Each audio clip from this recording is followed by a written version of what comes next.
রাজধানীর বনানী এলাকায় তৃতীয় লিঙ্গের কিছু ব্যক্তির জোরপূর্বক বাসে ওঠাকে কেন্দ্র করে সৃষ্ট উত্তেজনা থেকে ভয়াবহ সড়ক দুর্ঘটনায় প্রাণ হারিয়েছে দুজন। বৃহস্পতিবার বিকেলে সেতু ভবন সংলগ্ন সড়কে এই দুর্ঘটনাটি ঘটে।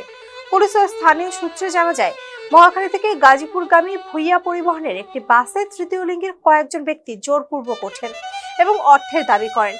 এ নিয়ে চালক ও হেলপারের সাথে তাদের বাগবিতণ্ডা শুরু হয়। এক পর্যায়ে হাতাহাতির ঘটনা ঘটলে বাস চালক নিয়ন্ত্রণ হারিয়ে আইল্যান্ডে উঠে পড়ে এবং সড়কের পাশে থাকা ফুট ওভার ব্রিজে সজোরে ধাক্কা দেয়।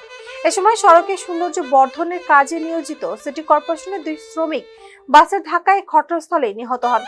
নিহতদের পরিচয় তাৎক্ষণিকভাবে জানা যায়নি।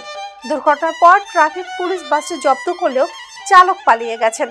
বনানী থানার পরিদর্শক AKM মইনুদ্দিন জানিয়েছেন, ঘটনার তদন্ত চলছে। এতক্ষণ সাথে ছিলাম আমি শম্পা আক্তার। ফেসবুকের সাথে থাকার জন্য ধন্যবাদ।